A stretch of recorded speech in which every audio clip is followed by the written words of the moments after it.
10 दिन पहले तक हरियाणा में कोई भी इस बात के बारे में विश्वास नहीं कर सकता था कि मनोहर लाल खट्टर अपना ये कार्यकाल पूरा नहीं करेंगे। हर किसी को यही लगता था कि अक्टूबर 2024 में हरियाणा में जब लोकसभा के बाद में विधानसभा के चुनाव होंगे तो तीसरी बार बीजेपी की सरकार बनने पर मनोहर लाल खट्टर ही सीएम पद की शपथ लेंगे। लेकिन सभी के आकलन गलत साबित हुए और खट्टर साहब को बीच में ही अपनी कुर्सी से बेदखल होना पड़ गया। आखिर ऐसा क्यों हुआ?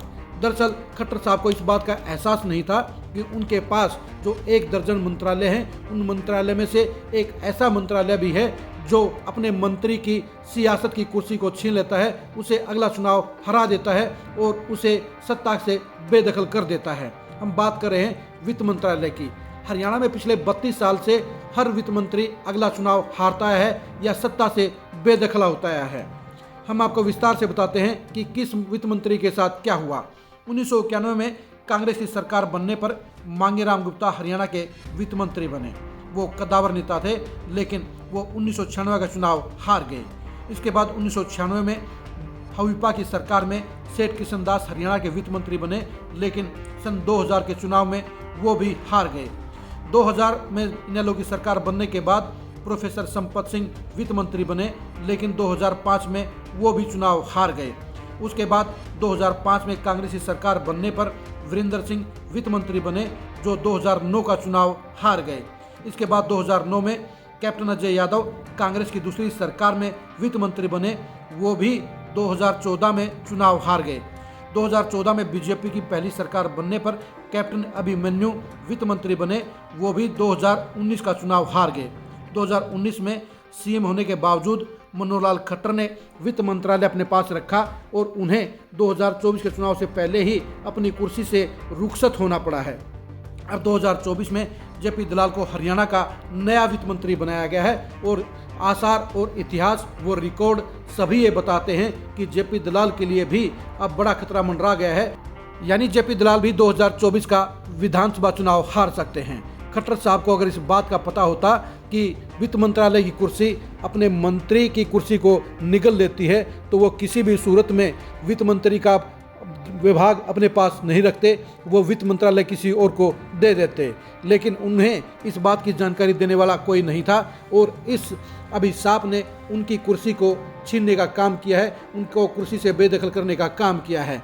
हरियाणा के वित्त मंत्रियों के बारे में ये भी कहा जा सकता है कि आपको हमने जितने भी दूसरे और पहले के वित्त मंत्रियों के बारे में बताया है, उनमें से सिर्फ 2 लोग ही ऐसे रहे जो दोबारा विधायक तो बन गए, लेकिन वो भी मंत्री नहीं बन पाए।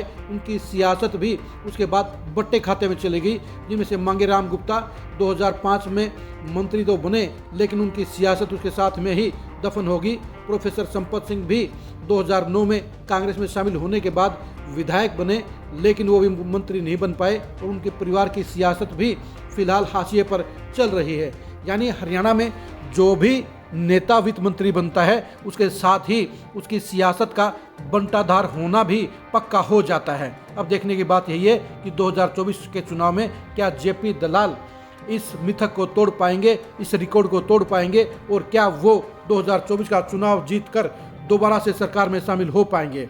पिछले 32 साल का रिकॉर्ड तो यही बताता है कि हरियाणा में जो भी वित्त मंत्री बना है उसका कायाकल्प होने की बजाय उसका सत्यानाश हो जाता है, वो अगला चुनाव हार जाता है और मनोहर लाल खट्टर जैसे बड़े नेता की कुर्सी जाना भी इस बात पर मोहर लगाने का काम कर गया है कि वित्त मंत्रालय हरियाणा में अभिशाप का पद है, बदनसीबी का पद है और ये नेताओं की सियासत को निगलने वाला मंत्रालय है। अब देखने की बात यह है कि 2024 का चुनाव क्या इस पर मोहर लगाने का काम करेगा या 2024 में ये निगलने का सिस्टम, ये बदनसीबी का दौर खत्म हो जाएगा। 2024 में जेपी दलाल की किस्मत को जानने के लिए आप लगातार खरीकी न्यूज़ के साथ बने रहिए। इसके साथ साथ हम आपको ये भी बता दें, अगर पुराना रिकॉर्ड कायम रहा तो उन हालात में मनोहर लाल खट्टर अगला चुनाव यानी जो लोकसभा का चुनाव वो करनाल सीट से लड़ रहे हैं, उनके ऊपर भी हार का खतरा मंडरा सकता है, क्योंकि वित्त मंत्रालय का जो नजला गिरता है वो अगले चुनाव में हार के तौर पर गिरता है। ऐसे कंडीशन में मनोहर लाल खट्टर अगला चुनाव लोकसभा का लड़ रहे हैं और अगर इस काले अभिशाप के चलते वो लोकसभा का चुनाव हार गए तो इस बात पर पक्की मोहर लग जाएगी कि हरियाणा का जो भी वित्त मंत्री बनेगा उसका सियासी करियर खत्म हो जाएगा। मनोहर लाल खट्टर के करनाल लोकसभा सीट के चुनाव को जानने के लिए आप लगातार खरी खरी न्यूज़ के साथ बने रहिए। आप हमारे फेसबुक पेज को फॉलो कीजिए, आप हमारे यूट्यूब चैनल को सब्सक्राइब कीजिए। नमस्कार।